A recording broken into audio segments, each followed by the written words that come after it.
Hello everyone. I am going to discuss unitary method.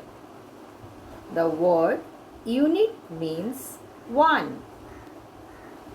If given cost of many things and to find out the cost of many more or less things, we use unitary method. Now, the first step in this method is always to find the cost of one thing. That's why this method is called unitary method. Now, let's take a look at a problem. The cost of one pen is rupees 50. Find the cost of 6 such pens. If less is given and to find more, we multiply. Keeping this in mind, let's look at the solution. Cost of one pen is equal to rupees 50. Cost of 6 pens is equal to rupees 50 into 6. That is equals to rupees 300.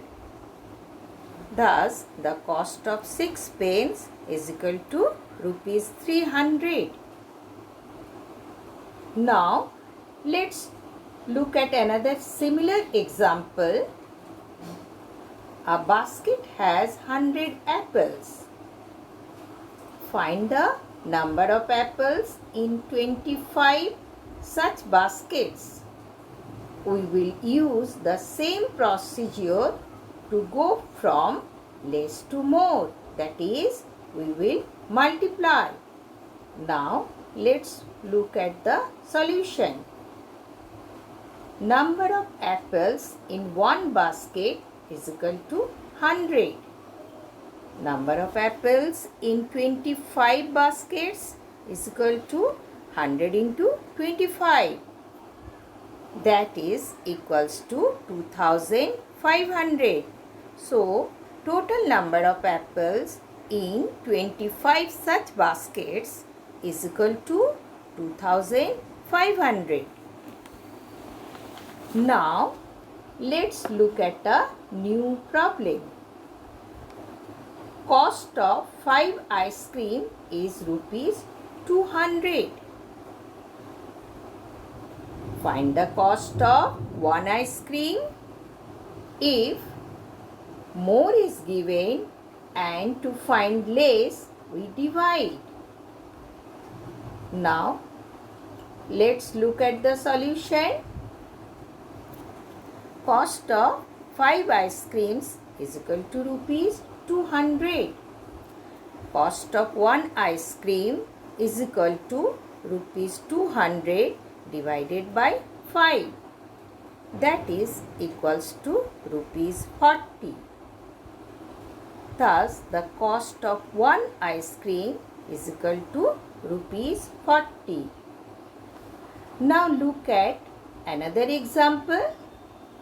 Remember, to go from more to less, we have to divide. Let's see the problem. A train covers 275 km in 5 hours. Find the distance covered by the same train in an hour. So, children, here what we will do? We will divide. Let's look at the solution. In 5 hours, the distance covered by the train is equal to 275 km. In 1 hour, the distance covered by the train is equal to 275 divided by 5. That is equals to 55 km. Thus, the train covers 55 km in 1 hour. Thank you. That's all, folks.